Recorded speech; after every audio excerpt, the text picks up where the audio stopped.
दोस्तों, अगर आपको सीरीज एक्सप्लेनेशन में इंटरेस्ट है तो एग्जैक्टली सेम रीजन के लिए मैंने न्यू क्लाइमेक्स रिवील चैनल शुरू किया है, जहां पर ऑलरेडी मैंने न्यू सीरीज की वीडियो पब्लिश की है और वहां भी मैं डेली 2 वीडियोस पोस्ट करूंगा। इसलिए यदि आपको जरा भी सीरीज में इंटरेस्ट है या आप मुझे सपोर्ट करना चाहते हो तो प्लीज मेरे न्यू क्लाइमेक्स रिवील चैनल को सब्सक्राइब जरूर करें और पोस्टेड सीरीज एक्सप्लेनेशन की वीडियो देखना ना भूलिएगा।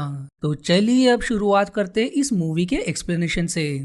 मूवी शुरू होती 35 साल पीछे किसी गुमनाम घर से, जिसके आंगन में बिखरे खिलौनों से साफ नजर आता है कि जैसे घर के लोग कहीं गायब हो और उनके घर पर जरूर एक बच्ची है। ये सब इग्नोर करते हुए बेबी सिटर दरवाजे पर दस्तक देती है, पर सामने के दरवाजे से कोई जवाब नहीं देता, इसलिए फिर पीछे के दरवाजे से एंटर करती है। वो पहले मिसेस गैम्बल्स को आवाज देती है पर कोई जवाब नहीं आता और घर का फोन हैंग अप मिलता है, जिससे उसे अब भी कोई शक नहीं होता और कैजुअली अपने मॉम को इन्फॉर्म करती है कि वो बेबी सिटिंग के लिए मिसेस गैम्बल्स के घर पहुंच गई है। वो फोन पर बिजी होती है कि उसे घर का पौधा पूरी तरह से मुरझाया दिखाई पड़ता है और फिर तभी उसे बेसमेंट से किसी की आहट सुनाई पड़ती है और यहाँ से उसे थोड़ी घबराहट होने लगती है। जब वो धीरे धीरे बेसमेंट से नीचे उतरती है, उसे गैम्बल्स के फैमिली फोटो नीचे पड़ा मिलता है, जिस पर मिस्टर गैम्बल्स के आंखों पर अजीब कारण से स्क्रैच किया होता है। जैसे ही वो अपना नजर घुमाती है, मिसिस जोआन अपने बच्ची को अजीब तरह से गोद में लिए दिखाई देती है, पर जैसे ही मिसिस जोआन पलटती है, उसे उसकी जिंदगी का सबसे भयानक मंजर दिखाई पड़ता है, क्योंकि मिसिस जोआन अपने ही बेटी को खा रही होती है। और जब वो डर के मारे भागने की कोशिश करती है, मिस्टर गैम्बल्स दरवाजा को लॉक कर देते हैं और वो सीन कोई अजीब साइन के साथ कट होकर मूवी के लीडिंग एक्टर बेन की तरफ मुड़ जाती है, जिसे देखकर ऐसा नजर आता है जैसे वो पानी में डूब रहा हो। और फिर मूवी फिर से बेन के समय से 5 दिन पीछे की तरफ मुड़ जाती है, जब वो अपने डैड के घर ट्रैवल करते दौरान झटके में उठता है, मानो पानी में डूबना और ये समय उससे कनेक्टेड है। पर आखिर मूवी शुरुआत में 35 साल पीछे और फिर से बेन के 5 दिन पीछे क्यों मुड़ जाती है, इसका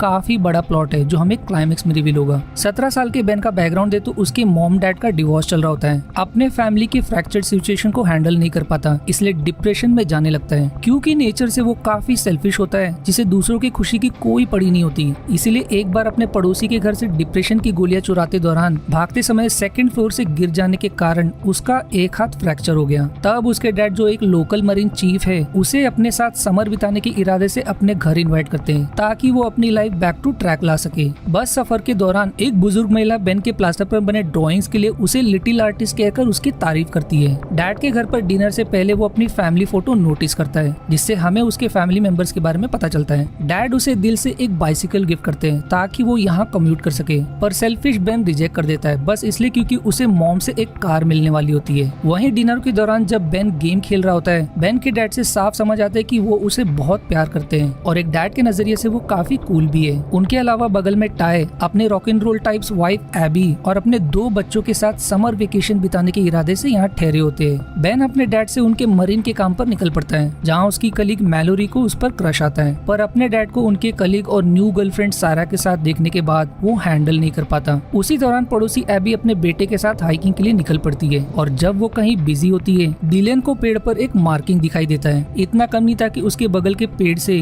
डिलन को उसकी मॉम की आवाज में पुकार सुनाई देने लगती है और जब वो डर के मारे उसकी तरफ नहीं बढ़ता है, वो वॉइस उसकी मॉम की आवाज के भेस में उस पर भड़कने लगती है और आखिर में उसकी आवाज जैसे किसी चुड़ैल की आवाज में बदल जाती है और उस होल से उसे एक भूतिया हाथ निकलते दिखाई देता है। पर ऐन मौके पर एबी आ जाती है, पर जैसे ही डिलन फिर से पेड़ की तरफ नजर घुमाता है, अब वो पेड़ गायब हो चुका होता है। घर लौटने पर टाई को पता चलता है कि अनजाने में एक डियर एबी के कार के सामने आ गया और क्योंकि डियर एक अच्छा मीट माना जाता है, उसे पकाने के इरादे से उसने घर ले आई, पर वो उसे गट करना हैंडल नहीं कर पाई, इसलिए उसे आधे में वहीं छोड़ देती है। उसी रात जब एबी अपने मूवमेंट में बिजी होती है, उस डियर के पेट से कोई भूतिया जैसा क्रीचर रेंगते हुए निकलता है और वो सीन फुल मून के शॉट के साथ कट हो जाती है। पर फिर सोते समय बेन को अपने छत पर किसी की आहट महसूस होती है और जैसे ही वो आवाज को फॉलो करते करते पड़ोसी के आंगन पहुंचता है, उसके सामने एक अजीब और डरावना क्रीचर दिखाई पड़ता है। इससे पहले कि उसे कुछ समझे, टाई उसकी प्रॉपर्टी पर एंक्रोचमेंट करने के लिए उसे टोक देता है और वहीं वो क्रीचर मौका देखकर कहीं छिप जाता है। अगली सुबह एबी नोट करती है कि उसके आंगन के पौधे किसी कारण से मुरझाते जा रहे हैं और जैसे ही वो घर में बढ़ती है, दूसरा पौधा भी ऑडियंस के सामने मुरझाने लगता है। वहीं ग्रोसरी शॉपिंग करते दौरान बेन की मॉम उससे फोन पर आई मिस माई बॉयज कहती है और बेन किसी कारण से उसकी इस बात पर अटक जाता है। पर डैड का टॉपिक आने पर उसका माइंडसेट डेविएट हो जाता है क्योंकि वो खुश नहीं रहता कि उसके डैड किसी सारा नाम के लड़की को डेट कर रहे हैं और उसे उनके साथ आज डिनर भी अटेंड करना है। पर तभी संयोग से मैलोरी आ जाती है और उसे अपने फ्रेंड्स के साथ पार्टी के लिए इनवाइट करती है, जिसके लिए वो तुरंत तैयार हो जाता है क्योंकि इसका मतलब उसे सारा को डिनर पर झेलना नहीं पड़ेगा। लेट नाइट पार्टी के दौरान बेन और मैलोरी में अच्छी बनने लगती है। वहीं जब वो उसके प्लास्टर पर अपना नाम लिखने जाती है तो उसे इनफ स्पेस नहीं मिलता, पर वो आखिर ऐसा क्यों कहती है ये मूवी के क्लाइमेक्स में रिवील होगा। एक तरफ बेन पार्टी एंजॉय कर रहा होता है और वहीं दूसरी तरफ एबी का बच्चा काफी देर से रो रहा होता है क्योंकि उसके बगल में वही भूत या क्रीचर घाट लगाए बैठा होता है। अब एबी रोने की आवाज सुनकर चेक करने के इरादे से बच्चे के रूम में आती है, पर उसे अजीब कारण से उसका बच्चा ढका मिलता है और जैसे ही वो कपड़ा हटाती है उसे सिर्फ डाल की गठरी मिलती है। इससे पहले कि वो टाई को इन्फॉर्म करे, वो क्रीचर उसे नीचे खींच लेता है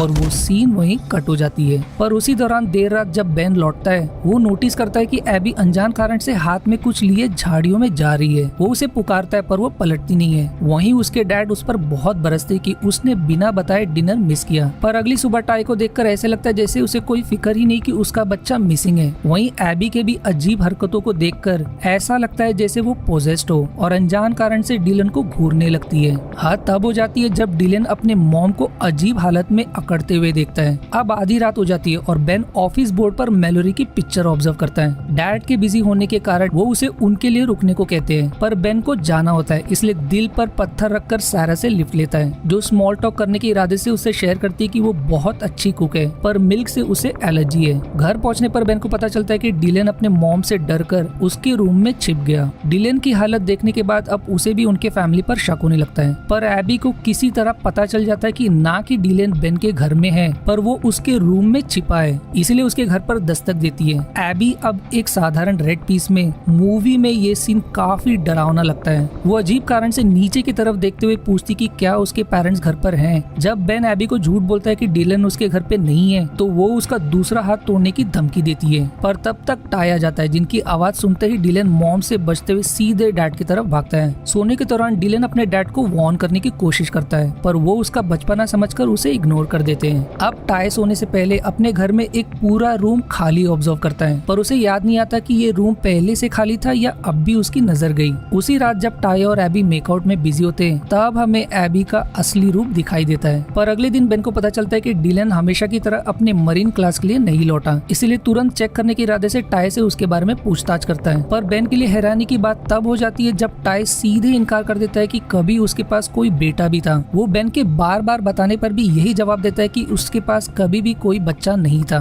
पर जब बेन उनके पोर्च पर एक मार्किंग ऑब्जर्व करता है और उस पर तुरंत इंटरनेट की मदद से रिसर्च करने लगता है, तब मूवी का पहला प्लॉट रिवील होता है। ये वही साइन है जो मूवी के शुरुआत में और डिलन ने एक पेड़ पर देखा था। मिथोलॉजिकल इतिहास के अनुसार ये मार्किंग्स एक चुड़ैल कॉल्ड डार्क मदर उस घर में बनाती है जो उसे पसंद आ जाता है, और उस चुड़ैल का जन्म एक श्रापित पेड़, पत्थर और जड़ से होता है और उनकी भूख भूले हुए लोगों से मिटती है और नमक उनके लिए तेजाब सा होता है। पर इस पूरे पहेली का एग्जैक्ट क्या मीनिंग है हमें थोड़ी देर में समझेगा। अब बेन उन पर नजर रखने लगता है और टाई को देखकर अब भी ऐसा लगता है जैसे कुछ हुआ ही ना हो। वहीं एबी सेलर से निकलने पर उसे तुरंत लॉक करते दिखाई देती है और सेलर का कोई गार्बेज डंप करती है। बेन मैलोरी को भी सब बताने की कोशिश करता है पर वो उसकी बात को यकीन नहीं कर पाती, पर सच का पता करने के इरादे से मैलोरी उनके घर पर एक नोट ड्रॉप कर जाती है कि उन्हें पता है कि आखिर उस सेलर के नीचे क्या है। नोट पढ़ने के बाद टाई को भी अजीब लगता है, इसलिए तुरंत खुद सेलर चेक करने बढ़ता है, पर एबी उसे रोक देती है और उसके कान में कुछ कहने के ठीक बाद उसके कान से काला खून बहने लगता है और वो जैसे ज़ॉम्बी की तरह वहीं फ्रोज हो जाता है। पर सबसे डरावनी बात ये होती कि एबी ने मैलोरी को नोट डालते हुए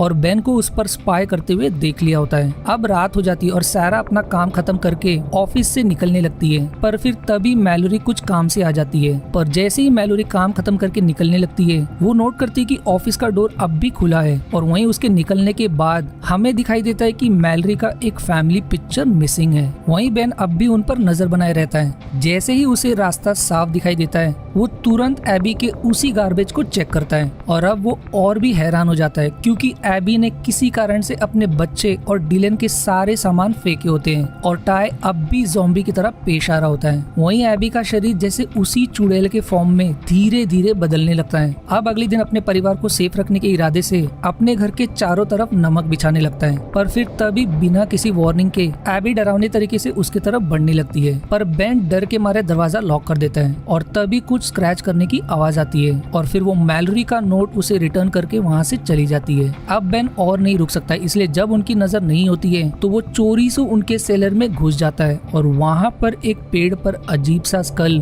और उस पर उनके फैमिली फोटो देखने के बाद मूवी का दूसरा प्लॉट रिवील होता है। दरअसल वो पेड़ उसी मिथोलॉजिकल पेड़ के टहनियों से बना होता है जो अपने काले जादू की मदद से जिस किसी भी इंसान का पिक्चर उस पर टंगा होगा और जिस किसी की भी आंखें स्क्रैच होंगी, चुड़ैल उसके मेमोरी को खा रही होती है। सिंपल शब्द में क्योंकि टाई की आंखें यहाँ स्क्रैच होती है, इसका मतलब चुड़ैल उसके बच्चों को खाकर टाई के मेमोरी के कुछ हिस्से को बदल देती है, जैसे उसके बच्चे कभी एग्जिस्ट ही नहीं करते, ऑल्दो वो दूसरों के लिए एग्जिस्ट करते हैं, जैसे यहाँ बेन के लिए वो एग्जिस्ट करते हैं। यही कारण है कि उस समय बेन के डिलन के सवाल पर टाई ऐसे पेश आता है जैसे उसे सच में कोई बच्चे नहीं थे। इसलिए जब टाई अपने घर में एक खाली रूम देखता है, वो दरअसल उसी के छोटे बच्चे का था जो उसे बिल्कुल भी याद नहीं आता कि ये रूम आखिर किसके लिए था। जब उस चुड़ैल ने डिलन को देखा तो उसकी फैमिली को अपना अगला शिकार बनाने के इरादे से उसने पहले डियर को पोजेस किया और जानबूझकर एबी की गाड़ी के सामने आई ताकि एबी मीट के लालच में उसे अपने घर ले जाए। एबी को चुड़ैल ने पहले ही पोजेस कर लिया था। इसका अंदाजा आप इससे लगा सकते हो क्योंकि एबी पहले rock and roll style tattooed girl थी, पर पोजेशन के बाद उसके कपड़ों के स्टाइल एकदम बदल गए। इसका मतलब ये भी है कि वो चुड़ैल आसानी से किसी भी शरीर को पोजेस कर सकती है बिना किसी को पता चले। उस रात जब बेन ने एबी को देखा था, दरअसल वो बच्ची को उसी पेड़ की तरफ ले जा रही थी। जैसे जैसे वो परिवार के लोगों को खाती है, उस चुड़ैल का असल शरीर पोजेस के बॉडी से निकलने लगता है। इसलिए पोजेस्ड एबी का शरीर शॉवर के दौरान अकड़ रहा था। वो चुड़ैल सिर्फ घर के मदर को पोजेस करके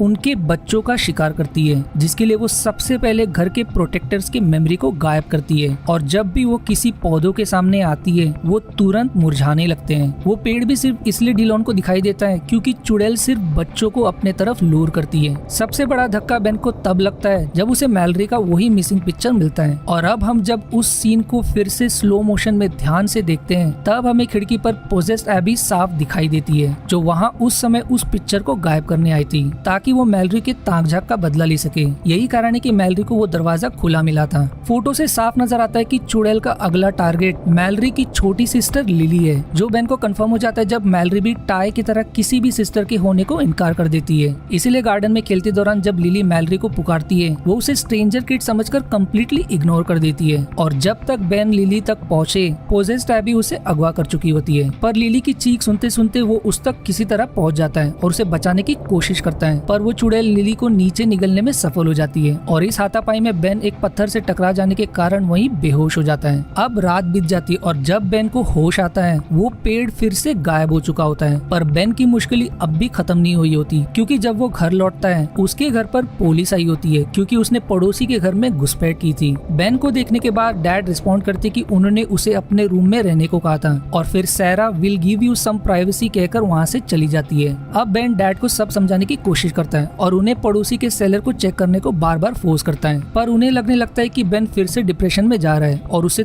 तुरंत साइकियाट्रिक की जरूरत है। इसीलिए दिल पर पत्थर रखकर उसे अगले दिन अपने मॉम के यहाँ भेजने का तय करते हैं। बेन अब पूरा टूट जाता है कि आखिर वो डैड को कैसे समझाए। सैरा उसे दिलासा देने की कोशिश करती है, पर फिर तभी बेन की नजर सैरा पर पड़ती है जो कॉफी में मिल्क मिला रही होती है, जबकि मिल्क से उसे कम्प्लीटली एलर्जी है। वहीं नजदीक के फ्लावर्स मुरझाता देखने के बाद उसका शक पक्का हो जाता है कि उस चुड़ैल ने अब सैरा को पोजेस किया है और उस पर नमक से वार करता है, जिससे वो अपने असली रूप में बदलने लगती है। जैसे ही वो बेन पर अटैक करने बढ़ती है, बेन ऐन मौके पर उस पर चाकू से वार कर देता है, पर तभी उसके डैड आ जाते हैं और सैरा को घायल देख उन्हें यकीन हो जाता है कि बेन सच में पागल होता जा रहा है क्योंकि सैरा उसके सामने अटैक का फेक एक्टिंग करने लगती है और अब जानलेवा हमला के कारण ऑफिसर्स उसे जुवेनाइल जेल के लिए साथ ले चलते हैं। पर निकलने से पहले बेन सैरा को उसकी कार के ऑफिसर को कान में कुछ कहते देख लेता है, जिससे अब वो पूरी तरह से डरने लगता है क्योंकि इसका मतलब आगे कुछ होने वाला है। वो डैड को उसका यकीन कराने की बहुत विनती करता रहता है कि वो सैरा असली सैरा नहीं है, पर उसके डैड नहीं समझ पाते और ऑफिसर बेन को लेकर निकल निकल जाता है। अब बेन के डैड खुद स्टेशन के लिए निकलने लगते, पर सैरा इस नाजुक मोमेंट पर भी अजीब पेश आने लगती है, पर वो उसे इग्नोर करके वहाँ से निकल जाते हैं। पर अब सैरा की अजीब हरकतों के बाद उन्हें बेन के बातों पर थोड़ा थोड़ा यकीन होने लगता है, इसलिए सबसे पहले पड़ोसी के सेलर जाते हैं। वहीं उस पुलिस ऑफिसर को पोजेस सैरा ने उसे मारने का ऑर्डर दिया होता है, इसलिए ऑफिसर पुलिस स्टेशन ले जाने के बजाय उसे एक सुनसान झील ले जाकर उसे डुबाने की कोशिश करता है। और अब मूवी अपने प्रेजेंट समय की तरफ मुड़ जाती है, पर लकीली पुलिस को होश आने लगता है कि वो गलत कर रहा है। इससे पहले कि चुड़ैल की शक्ति में वो बेन को शूट कर दे, वो खुद को ही मार देता है। वहीं उसके डैड को सेलर में कुछ नहीं मिलता, पर जब वो टाई को ज़ॉम्बी की तरह गराज की तरफ जाते देखता है, वो उनका पीछा करते हैं और अब उनके पूरे होश उड़ जाते हैं, क्योंकि वो चुड़ैल रियल एबी के शरीर से फाड़कर निकली होती है और टाई ने एबी के काली जादू के असर में आत्महत्या कर ली। पर सबसे बड़ी खोज टाई के फैमिली फोटो के अलावा उन्हें अपनी पिक्चर मिलती है, जहाँ तीनों के आंखें स्क्रैच्ड होते हैं। इससे पहले कि वो कुछ समझ सके, पोजेस सैरा डियर का स्कल पहने उन पर पीछे से वार करती है और वो सीधे उसी पेड़ पर जा गिरते हैं और वो जैसे तैसे रेंगते हुए भाग निकलते हैं। पर वहीं अब गराज में आग लग जाती है। पोजेस सैरा उन्हें मारने ही वाली होती है कि ऐन मौके पर बेन उसे शूट करके खत्म कर देता है, पर उनकी मुसीबत अब भी टली नहीं होती, क्योंकि वो चुड़ैल सैरा का भी पेट फाड़ते हुए निकल आती है और दोनों तुरंत कार से भागने लगते हैं। पर जब ये सब चल रहा होता है, वो पेड़ पूरी तरह से जल जाने के बाद बेन के फैमिली फोटो का असली रहस्य दिखाई देने लगता है और बेन को अपने प्लास्टर पर ड्राइंग्स के अलावा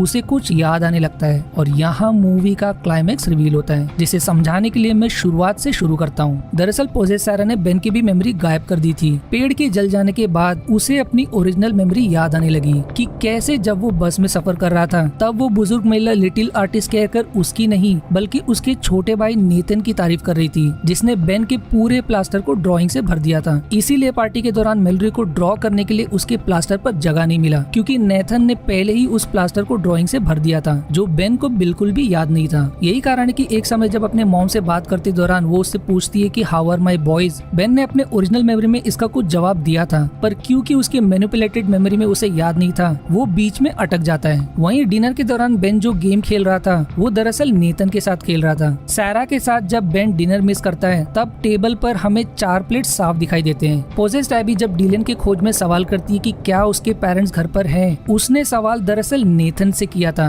उसके डैड भी जब ये कहते हैं कि you are supposed to be in your room, वो भी नेथन के लिए था। सैरा भी जब will give you some privacy कहकर चली जाती है, वो दरअसल नेथन को अपने रूम में ले जा रही होती है। अब तक जो दिखाया था वो बेन के मैनिपुलेटेड मेमोरी के नजरिए से था और पोजेस्ड एबी ने बेन के घर को तब मार्क किया जब वो मैलोरी का नोट लौटाने के बहाने से आई थी, इसीलिए बेन को उस समय कोई स्क्रैचिंग का आवाज सुनाई दे रहा था। वो मूवी इसलिए 5 दिन पीछे के समय से शुरू की गई ताकि डायरेक्टर ऑडियंस को बेन की मैनिपुलेटेड मेमोरी दिखा सके, जिसमें से पोजेस सैरा ने उसके छोटे भाई नेथन की मेमोरी मिटा दी। मूवी में 5 दिन पीछे दिखाने का इसलिए भी जरूरी था क्योंकि अगर वो ऐसे दिखाते जैसे जब एक्चुअल में सारी घटना घटी, तो नेथन बेन को साफ दिखाई देता, ऑल्दो उसे याद नहीं रहता कि नेथन उसका छोटा भाई है। ठीक जैसे लिली के केस में हुआ, जब मैलरी को याद नहीं रहता कि लिली उसकी छोटी बहन है। और वहीं मूवी में 35 साल पीछे की घटना इसलिए दिखाई गई ताकि ऑडियंस को आइडिया मिल सके कि आगे एक्सपेक्टेड क्या है, और वहीं उन मार्किंग और सीन्स की मदद से सस्पेंस बना रहे, वरना उस पूरे परिवार का आगे की कहानी से कोई रिलेशन नहीं है। पर अगर आपने ध्यान दिया होगा तो आपके मन में एक सवाल जरूर आएगा कि अगर फोटो पर स्क्रैच करने पर उनकी वो मेमोरी गायब हो जाती है, तो फिर उन 2 सिचुएशंस में उसके मॉम और डैड को कैसे याद रहा कि नेथन उनका बेटा है, क्योंकि उनकी आंखें भी स्क्रैच की गई थी।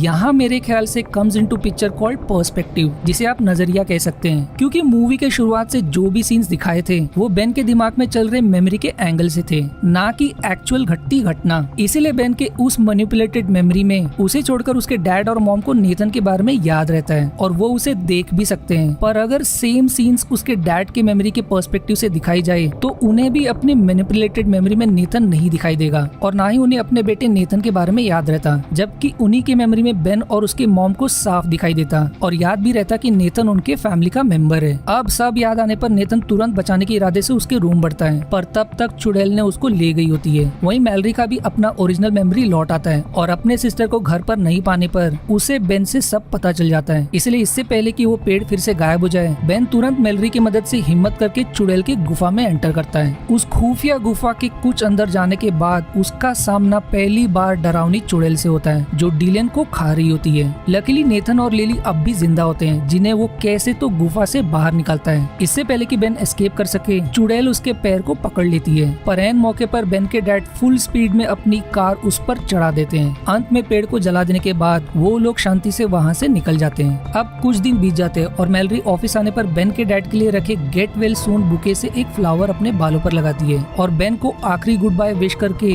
उसे वही फ्लावर भेंट करती है और उसे कभी ना भूलने की रिक्वेस्ट करती है, क्योंकि समर वेकेशन खत्म हो जाने के कारण वो अपने फैमिली के साथ लौट रहा होता है। और वहीं मैलरी अपने रूटीन काम पर बच्चों को मरीन स्किल सिखाने निकल पड़ती है। पर फिर सफर के दौरान बेन नोटिस करता है कि वो फ्लावर प्लास्टिक से बना है और फिर मूवी मैलरी के अजीब लुक की तरफ जूम होते हुए खत्म हो जाती है। मूवी के एंडिंग से तो आपको समझ आ ही गया होगा कि चुड़ैल ने अब मैलरी को पोजेस कर लिया है, इसलिए वो बच्चों को लेक के ऐसे सिक्योर्ड लोकेशन ले जाती है जहां वो आसानी से उनका शिकार कर सके। यही कारण है कि आखिर में मैलरी बेन को कह जाती है कि वो उसे कभी ना भूले, क्योंकि जैसा मिथ्स में कहा गया है वो चुड़ैल फॉरगॉटन के लोक पर सर्वाइव करती है। मूवी में फिर भी एक छोटी लूप होल जरूर रह गई, क्योंकि अगर आप नोटिस करोगे तो ऑल्दो चुड़ैल के काले जादू से लोग अपनों को भूल जाते हैं, पर वो उन्हें फिर भी देख सकते हैं, जैसे लिली और मैलोरी के केस में। तो फिर जब बेन के डैड अपना फैमिली फोटो देखते हैं, उन्हें नेथन कैसे नहीं दिखाई देता। बेन का समझ आता है जब उसे नेथन नहीं दिखाई देता, क्योंकि रियलिटी में वो सब उसके मैनिपुलेटेड मेमोरी में चल रहा होता है। वहीं उसके डैड के केस में ये एक्चुअल लाइव घटना चल रही होती है। ये मैं बहुत रिसर्च के बाद भी कोई थियरी नहीं निकाल पाया। अगर आपको इसकी लॉजिक समझी हो तो मुझे कमेंट में जरूर बताएं। मूवी में दिखाए चुड़ैल के मिथ्स के अनुसार उसे मनहूस या डार्क मदर या बूहैग भी कहा जाता है, जिसमें वैम्पायर, डीमन और विच की काबिलियत होती है। वो बिना किसी को पोजेस करके उनकी आवाज मिमिक कर सकती है, जैसे वो डिलन को लूर करने की कोशिश करती है उसके मॉम के आवाज से। वो बच्चों के मांस पर सर्वाइव करती है, इसलिए सबसे पहले घर के प्रोटेक्टर्स की मेमोरी को खत्म करती है, पर वो अपने असली रूप में सिर्फ रात के अंधेरे में बाहर निकलती है। इसलिए डिलन के दौरान वो उसे दूर से ही लूर करने की कोशिश करती है। वो जिस ट्री पर शिकार का फोटो लगाती है वो उसके काले जादू का मंदिर होता है। मूवी में दिखाए चुड़ैल के मार्किंग्स दरअसल पेगन सिंबल फॉर अर्थ है, इसलिए उसका जन्म जड़, पत्थर और पेड़ से हुआ। इसलिए वो हमेशा अपने सारे शिकार को पेड़ के नीचे की गुफा में ले जाती है। आशा है आपको मेरी एक्सप्लेनेशन पसंद आई। यदि हाँ तो प्लीज वीडियो को लाइक करना और चैनल को सब्सक्राइब करके सपोर्ट करना ना भूलें। मिलते हैं अगले एक्सप्लेनेशन वीडियो में, तब तक के लिए धन्यवाद दोस्तों।